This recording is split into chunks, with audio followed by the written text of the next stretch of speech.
नमस्कार साथियों, आप सभी का हमारे इस YouTube चैनल पर आप सभी का स्वागत है। जैसा कि आप जानते हैं कि कल के क्लास में हम लोग पत्र के मुख्य भाग पर चर्चा किया था। आज इस सीरीज़ का दूसरा वीडियो लेक्चर है जिसमें हम पत्र लेखन से जुड़ा हुआ टॉपिक, जिसमें हम शासकीय पत्र और अर्धशासकीय पत्र का तुलना करते हुए हम उसके ड्राफ्ट प्रारूप, लिखित प्रारूप या फिर उसकी रूपरेखा पर हम चर्चा करने वाले हैं। प्रश्न कैसे पूछे जाएंगे, उस प्रश्न को नेचर को भी आपको समझना है। जैसे यदि प्रश्न में आपसे पूछता है कि शासकीय पत्र का प्रारूप बनाइए, तो प्रारूप भी पूछ सकता है या फिर आपसे कहेगा उसका लिखित प्रारूप क्या होगा, लिखित प्रारूप, या फिर उसकी कह सकता है रूपरेखा क्या होगा, उसकी रूपरेखा क्या होगा। तो चाहे प्रारूप पूछे, लिखित प्रारूप पूछे या उसकी रूपरेखा पूछे, या फिर इंग्लिश में हम लोग इसे ड्राफ्ट कहते हैं, इन चारों में से किसी का भी जिक्र करता है तो इसका मतलब हमें उसका प्रारूप तैयार करना है। और मैं आज आप सभी को बताऊंगा कि प्रारूप कैसे तैयार करना है। ठीक है, चलिए तब हम आगे बढ़ते हैं।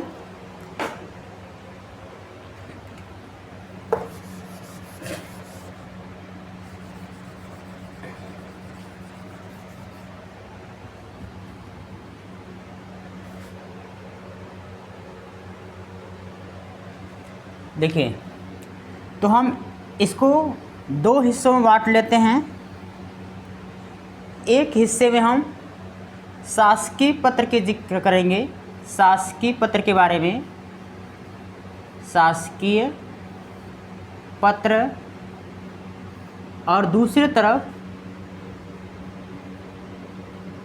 अर्धशासकीय पत्र, शासकीय पत्र।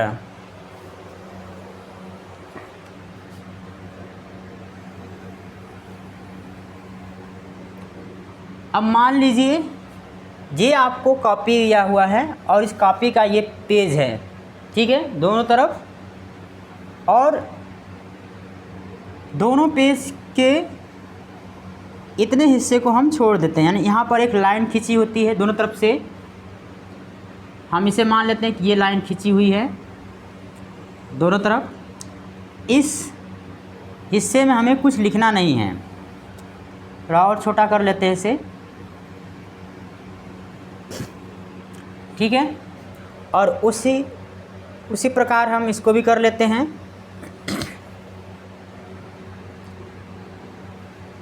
ये हो गया। अब पत्र को हमको इसी हिस्से में लिखना है, ठीक है। इन दोनों का तुलनात्मक करते हुए हम इसको पत्र कैसे लिखा जाएगा उसके बारे में। तो सबसे पहले हमने कल जिक्र किया था कि शासकीय पत्रों में सबसे पहला जो मुख्य भाग होता है वो पत्रांक होता है। तो पत्रांक हम इस पेज के दाएं पार्श्व पर लिखेंगे, इस पेज के दाएं भाग पर ऊपर हिस्से में यहाँ लिखेंगे पत्रांक, ठीक है। और इसके बाद यहाँ पर हम पत्र का वो संख्या नोट कर लेंगे, पत्रांक, और वहाँ पर उसकी पत्र संख्या लिख लेंगे। हम प्रारूप तैयार कर रहे हैं, अभी हम पत्र नहीं लिख रहे हैं, ठीक है। और इसी पत्रांक के ठीक सामने बाएं पार्श्व पर क्या होगा, आपका प्रेषक, क्या होगा, प्रेषक, ठीक है। और प्रेषक के बारे में हमें किसके बारे में जिक्र करना है, उसके नाम के बारे में। प्रेषक का नाम क्या होना चाहिए। एक चीज़ और ध्यान रखना है आपको, ये जो डॉट डॉट दिया जाता है, आपको इस शब्द के निचले हिस्से में, यानी जिसका पाद वाला हिस्सा है, उस हिस्से से डॉट डॉट करना है। यानी आपको इस तरह से भी नहीं करना है। जैसे कभी कभी हम ऐसे ऐसे कर देते हैं, तो ये तरीका क्या है आपका, गलत तरीका है। या फिर हम बीच से भी डॉट डॉट करेंगे तो भी ये तरीका क्या हो जाएगा, आपका गलत हो जाएगा। तो सही तरीका क्या है कि इसके निचले हिस्से से आपको डॉट डॉट करना है, ये सही तरीका है। ठीक है। नाम के बाद उसके पद का जिक्र करना है। ठीक है, पद के बारे में बताना है, उसका पद। और तीसरा हमको और एक चीज़ और ध्यान रखना है, यहाँ पर आपको कामा भी लगाना है, कामा भी लगाना है।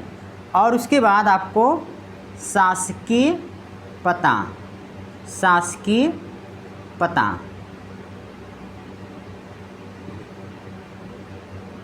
ठीक है, इस तरह से शासकीय पता हो जाएगा। ये हो जाएगा प्रेषक के बारे में।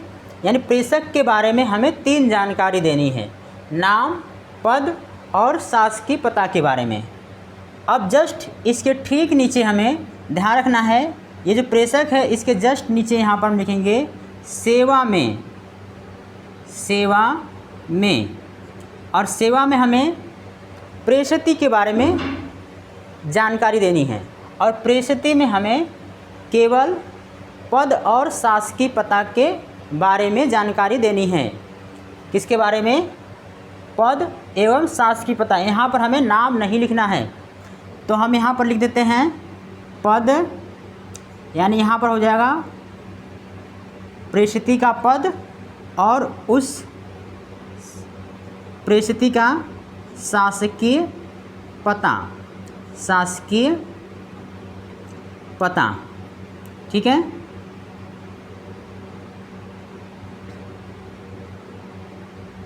ये हो जाएगा आपका शासकीय पता।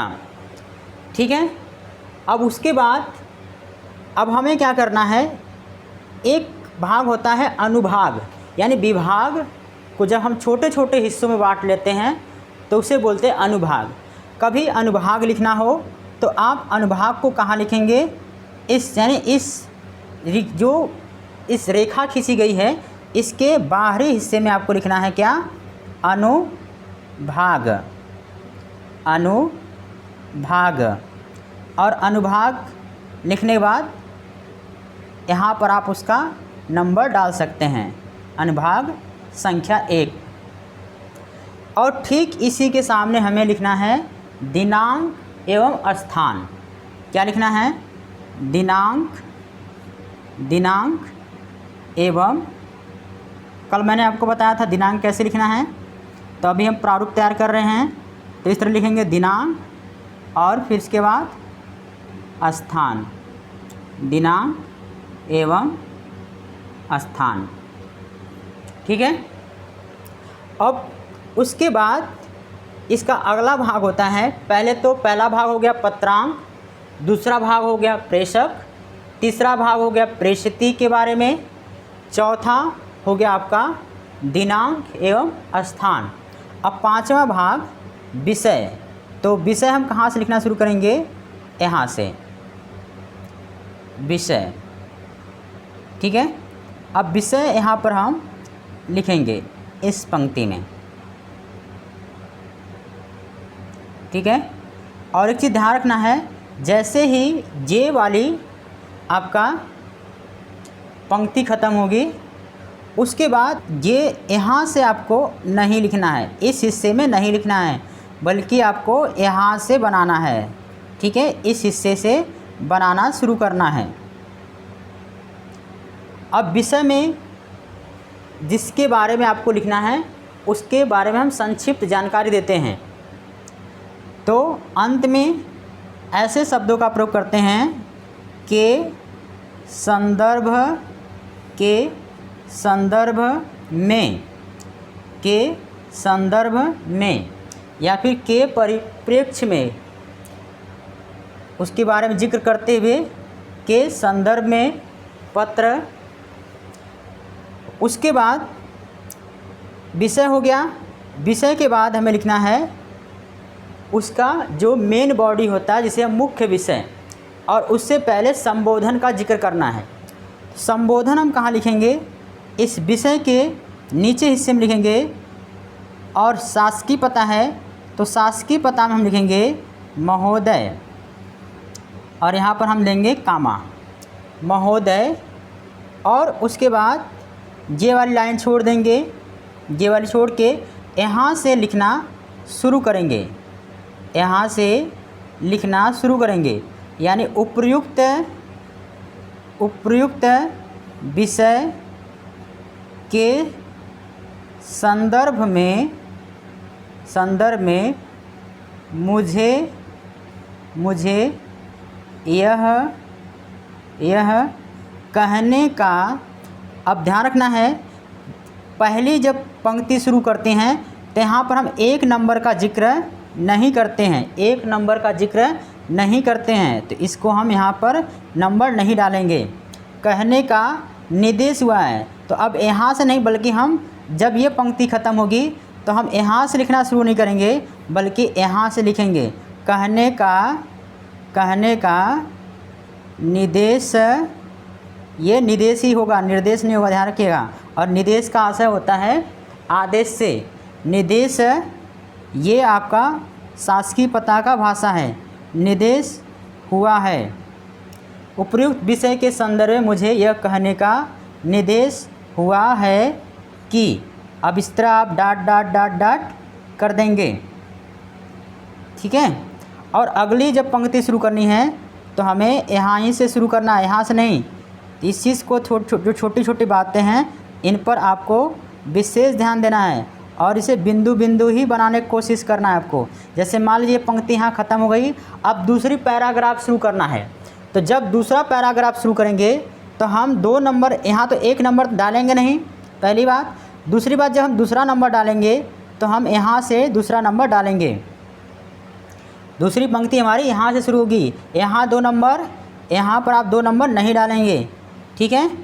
तो हो जाएगा 2, और इसके बाद यहाँ से आप शुरू करेंगे, दूसरी पंक्ति आप लिखना शुरू करेंगे, ठीक है।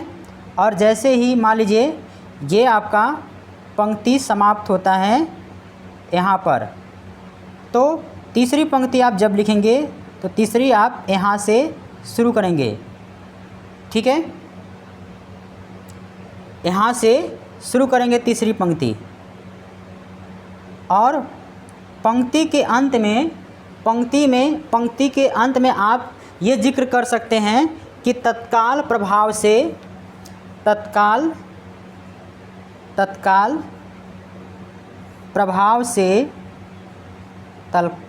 ये आप पंक्ति आप याद कर लीजिएगा कि तत्काल प्रभाव से उक्त का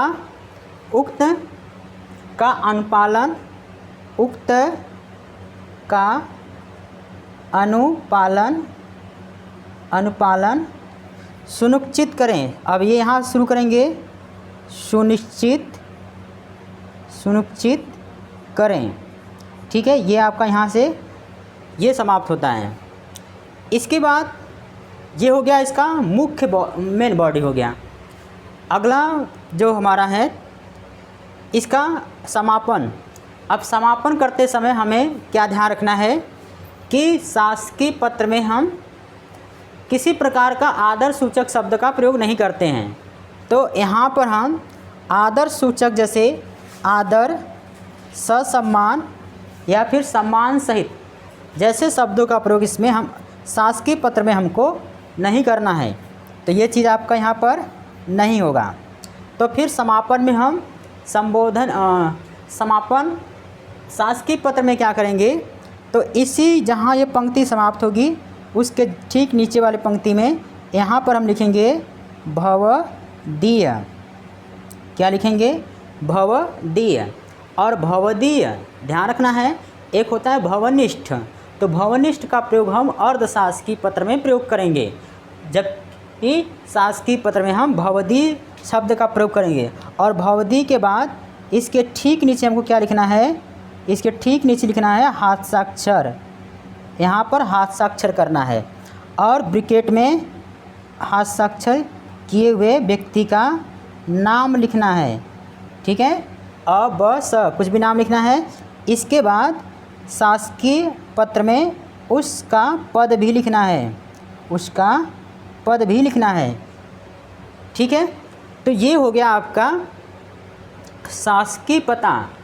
अब आगे ध्यान रखना है कि शासकीय पता में हमें ये तो कुल मैंने 10 भाग बताया था पत्र में। देखिए, पहला भाग हो गया पत्रांक, दूसरा प्रेषक, तीसरा प्रेषिती, चौथा दिनांक एवं स्थान, पाँचवा विषय, छठा हो गया आपका संबोधन, सातवां ये मुख्य विषय, सातवां मुख्य विषय, और आठवां आपका हो जाएगा क्या, आठवां आपका समापन। समापन में आदर सूचक शब्द का प्रयोग भी आता है और ये वाला हिस्सा भी 8वें में आ जाएगा। अब 9वां और जो 10वां भाग है जिसमें हम संलग्नक और प्रतिलिपि का प्रयोग करते हैं। तो मैंने बताया था कि संलग्नक और जो प्रतिलिपि होता है ये पत्र का मुख्य भाग नहीं होता है। अब मेरे इस बोर्ड पे शेष जगह नहीं बचा है कि मैं यहाँ पर आपको लिख कर दिखाऊं, पर ध्यान रखना है जब आप संलग्नक या प्रतिलिपि का प्रयोग करेंगे तो संलग्नक आप इसी जो भवदीह लिखा हुआ है ठीक इसके सामने वाले पंक्ति में यहाँ पर संलग्नक का जिक्र करेंगे।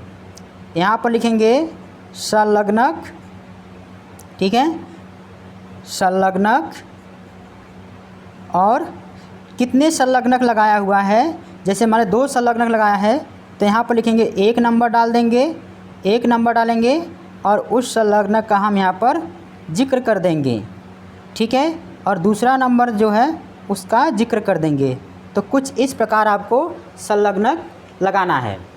और इसका जो 10वां भाग होता है, यदि प्रतिलिपि यानी वह जानकारी हमें किसी अन्य अधिकारी को भेजना है, चाहे वो कार्रवाई हेतु या फिर सूचना हेतु, ठीक है।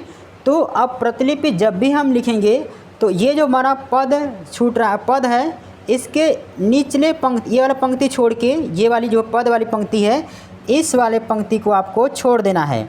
इस पंक्ति को छोड़कर अब हम यहाँ पर लिखेंगे प्रतिलिपि।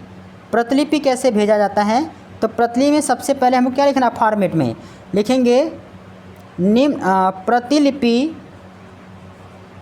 प्रतिलिपि निम्न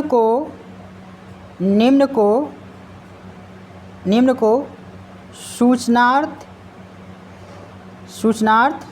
प्रेषित, ठीक है। तो निम्न को सूचनार्थ प्रेषित, तो ये वाली पंक्ति तो आपको छोड़नी थी, ठीक है। ये वाली पंक्ति जो है, पद वाली जो पंक्ति है आपका, इस लाइन में आपको नहीं लिखनी है इस हिस्से को। इसके ठीक आप इसको इसके ठीक नीचे वाले लाइन में लिखेंगे और उसके बाद कितने लोगों को भेजना है उन सभी लोगों का आपको यहाँ पर नंबर डाल के 1 2 3 4 5 6 जितने भी हैं इसके ठीक नीचे आप इसको जिक्र करना है। और अंतिम में जब प्रतिलिपि की जितने भी नंबर हैं 1 2 3 4 5 जैसे ही समाप्त होगा तो ठीक उसके नीचे वाले पंक्ति में फिर से हम लिखेंगे, क्या लिखेंगे, फिर से लिखेंगे आज्ञा से, और फिर वहाँ पर हम करेंगे हस्ताक्षर, और हस्ताक्षर करने के बाद ब्रैकेट में उस हस्ताक्षर करने वाले व्यक्ति का नाम लिखा जाएगा, और ठीक उसके नीचे उसका पद का भी जिक्र करेंगे।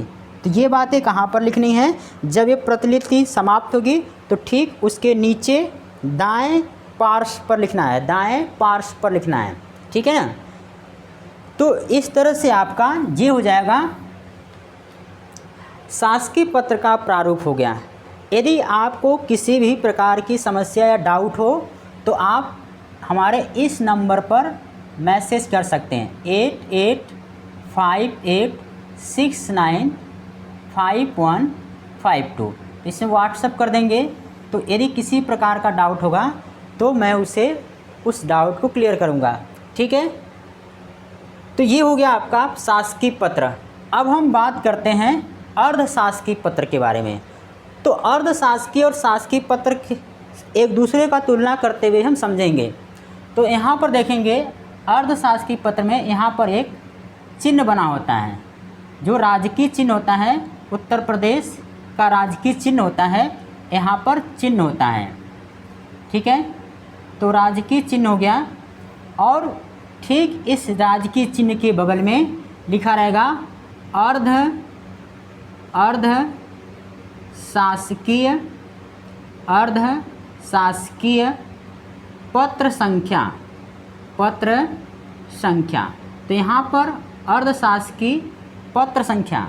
और एक चीज़ आपको ध्यान रखना है, इधर वाली जो पंक्ति है आपको एक बराबर रखनी है, यानी जैसे समाप्त होगा तो इधर के बराबर रखनी है। इधर आप छोटा बड़ा कर सकते हैं, लेकिन इधर आप समाप्त जब करेंगे तो इसके बराबर होना चाहिए। तो अर्धशासकीय हो गया। उसके बाद होता है विभाग। क्या होगा?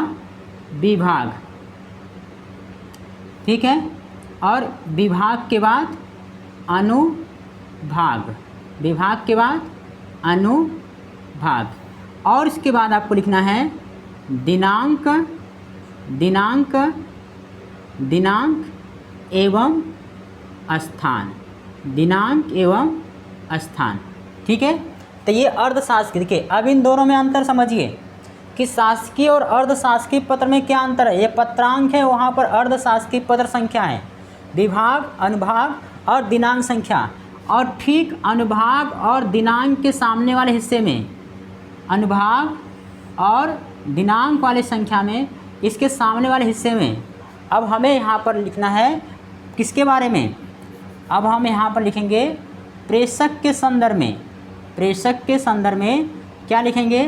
प्रेषक का नाम, ठीक है, प्रेषक का नाम और उसका पद नाम।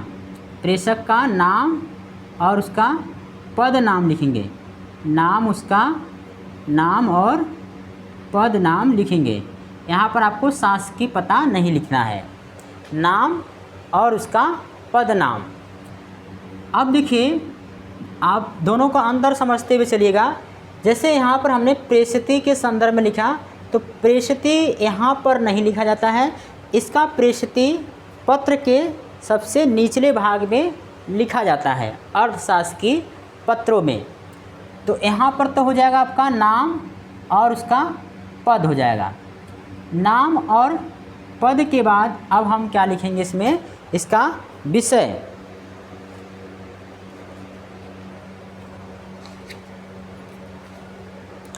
अब हम यहाँ पर लिखेंगे विषय। तो विषय हम कहाँ लिखेंगे? इसके ठीक नीचे यहाँ पर लिखेंगे विषय,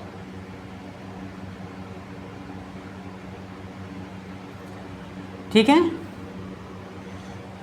और विषय में और यहाँ पर लिख देंगे, और जैसे ही ये वाली पंक्ति समाप्त होगी इसके बाद हम यहाँ से शुरू करेंगे के आशय हेतु या फिर के संदर्भ में, ठीक है। अब यहाँ पर पहला तो हो गया इसका पत्रांक, इसके बाद प्रेषक के संदर्भ में विषय हो गया, और विषय के बाद हमें यहाँ पर ध्यान के दिनांक और स्थान हम पहले यहाँ लिख चुके हैं, तो इसका यहाँ पर नहीं होगा। अब यहाँ पर आएगा आपका, क्योंकि अर्ध सरकारी पत्र में, अर्धशासकीय पत्र में जहाँ हमने महोदय का प्रयोग किया है, अब यहाँ पर हम प्रयोग करेंगे प्रिय श्री महोदय, प्रिय श्री महोदय, ठीक है। यानी इन अनौपचारिक शब्द का प्रयोग यहाँ पर हमको करना है। इसके बाद यहाँ से हम लिखना अपने मुख्य जो विषय है उसके बारे में हम लिखना शुरू करेंगे, और जो मुख्य विषय है उसमें हम पहले यहाँ पर एक नहीं डालेंगे, ठीक है, एक हम वहाँ पर नहीं डालेंगे। और जैसे हमने यहाँ पर लिखा कि उपयुक्त विषय के संदर्भ मुझे ये कहने का निर्देश हुआ है, पर यहाँ पर इसका फॉर्मेट थोड़ा अलग होगा, यानी हम यहाँ पर निवेदन जैसे शब्दों का प्रयोग कर सकते हैं, क्योंकि अनुग्रह निवेदन जैसे शब्दों का प्रयोग कर सकते हैं। तो हम क्या लिख सकते हैं कि उपयुक्त और विषय के संदर्भ में उपयुक्त है, विषय के संदर्भ में आपसे निवेदन है कि आपसे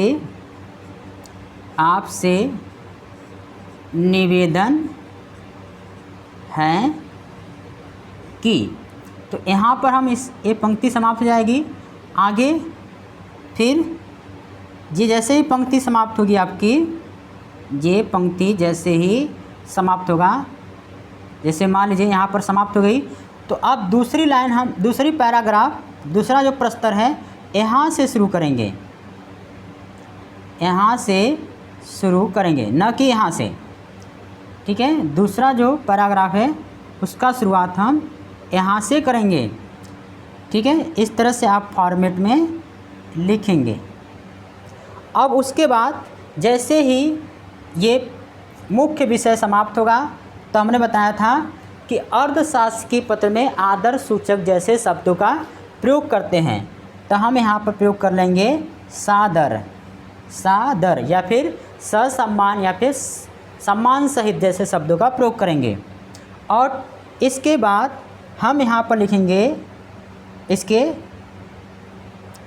समापन में, जैसे यहाँ पर हमने लिखा भवदीय, तो यहाँ पर भवदीय के बजाय हम यहाँ पर प्रयोग करेंगे अनौपचारिक शब्द का प्रयोग, भवनिष्ठ, भवनिष्ठ, ये हो जाएगा भवनिष्ठ। और भवनिष्ठ लिखते समय आपको ध्यान रखना है कि यहाँ पर हाथ भवनिष्ठ और हस्ताक्षर, हस्ताक्षर और हस्ताक्षर के बाद नाम, हस्ताक्षर के बाद नाम लिखना है। ठीक है, और एक चीज़ ध्यान रखना है कि यहाँ पर हमें पद नाम का जिक्र नहीं करना है, यहाँ पर हमको पद के बारे में नहीं लिखना है। ठीक है, इसे मैं पहले आपको बता दे रहा हूँ, यहाँ पर आपको पद का प्रयोग नहीं करना है। और फिर आप भवनिष्ठ के जस्ट ठीक सामने आप क्या लिख सकते हैं, आप लिख सकते हैं संलग्नक। ठीक है, संलग्नक। और फिर संलग्नक जितने भी आप संलग्नक लगाए हुए हैं उनके बारे में आप एक एक करके उसके बारे में जिक्र कर देंगे। ठीक है, 2 लगाए हैं तो 2 के बारे में आपको लिखना पड़ेगा। ठीक है, ये हो गया आपका संलग्नक, संलग्नक हो गया। अब आगे क्या करना है, देखो यहाँ पर संलग्नक का हम लोग प्रयोग किए थे, ठीक, भवदीय के सामने वाले हिस्से में। और एक चीज़ ध्यान रखना है कि अर्ध सरकारी पत्र जो होता है ये आत्मीय भावना से लिखा होता है। आत्मीय भावना मतलब व्यक्तिगत तौर पर हम अनौपचारिक शब्दों का प्रयोग करते हुए लिखे होते हैं, इसलिए अर्धशासकीय पत्रों में हमें प्रतिलिपि नहीं लिखना, प्रतिलिपि नहीं भेजना किसी को। ठीक है, यानी किसी और उसके बारे में जानकारी नहीं दे रहा है। तो अब इसके ठीक नीचे अब हम लिखेंगे प्रेषित के बारे में। ठीक सबसे नीचे क्या लिखेंगे, प्रेषित। यहाँ तो हो गया प्रेषक के बारे में, जिसमें हम नाम और पद के बारे में जिक्र करें। अब यहाँ पर हम लिखेंगे प्रेषित के संदर्भ में। तो प्रेषित के संदर्भ में लिखते समय हम लिखेंगे उसका नाम, प्रेषित का नाम, नाम लिखेंगे। और उसका पद नाम, उसका क्या हो जाएगा, पद नाम।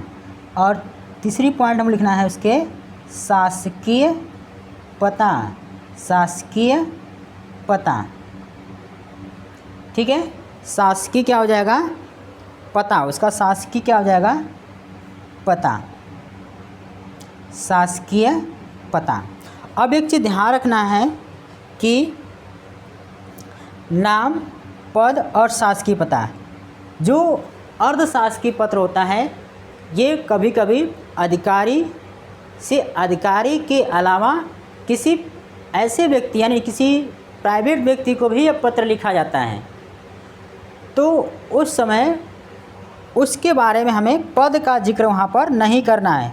जैसे मान लीजिए कोई अधिकारी किसी अधिकारी को पत्र लिखता है तब तो उसका पद का जिक्र होगा, यदि किसी आम नागरिक के बारे में, किसी आम नागरिक किसी अन्य व्यक्ति के बारे में वो पत्र लिखा जा रहा, जैसे मान लीजिए हम किसी एक फिल्म इंडस्ट्रीज में काम कर रहे अमिताभ बच्चन का नाम लेते हैं, तो अमिताभ बच्चन एक अधिकारी नहीं बल्कि एक मान लीजिए एक्टर हैं, तो उनका जब हम उनके बारे में अर्ध सरकारी पत्र के बारे में उनसे कुछ हमें जानकारी लेनी है, तो उनको पत्र लिखते समय हमें पद का जिक्र नहीं करना है और शासकीय पता के जगह केवल पता लिखेंगे। जैसे किसी निजी व्यक्ति के बारे में लिखा जा रहा है तो उसके पद के बारे में जिक्र नहीं करेंगे और शासकीय पता के बजाय क्या लिखेंगे, हम वहाँ पर केवल पता लिखेंगे। तो इस तरह से आप दोनों का एक दूसरे का तुलना कर लीजिए और आप इसको समझ लीजिए कि दोनों में क्या अंतर हैं, इन दोनों पत्रों में क्या अंतर हैं और इनमें क्या समानता है। यदि किसी भी प्रकार की समस्या हो इन पत्र को समझने में, तो आप इस जो अभी जस्ट हमने पहले नंबर दिया था उस नंबर पर व्हाट्सएप करके आप व्यक्तिगत तौर पे आप मुझसे पूछ सकते हैं। ठीक है साथी, आप किसी भी प्रकार के इनसे जुड़े प्रश्न पर आप मुझसे वार्ता कर सकते हैं, आप मुझसे पूछ सकते हैं कि ये कैसे हुआ और कैसे होगा। मैं हमेशा आपके साथ रहूँगा और आरओ एआरओ के एग्ज़ाम, चाहे पीसीएस के एग्ज़ाम में और अन्य एग्ज़ाम में जहाँ भी पत्र लेखन संबंधित प्रश्न पूछे जाते हैं उनमें आपको ये काफ़ी मदद देगा। ठीक है फ्रेंड्स, हम अगले वीडियो लेक्चर में शासकीय पता के उसकी परिभाषा और उसका विशेषता क्या है और उस शासकीय पता का महत्व के बारे में जानेंगे। और उसके नेक्स्ट वीडियो में अर्धशासकीय पत्र के परिभाषा, उसकी विशेषता और उसके महत्व के बारे में जानेंगे। और नेक्स्ट वीडियो में इन दोनों पत्रों के मध्य तुलनात्मक हम अध्ययन करेंगे कि इन दोनों में क्या अंतर है और इन दोनों में क्या समानता है। तो आज के लिए इतना ही, फिर हम अगले वीडियो लेक्चर मिलेंगे। तब तक के लिए आप सभी का बहुत बहुत धन्यवाद।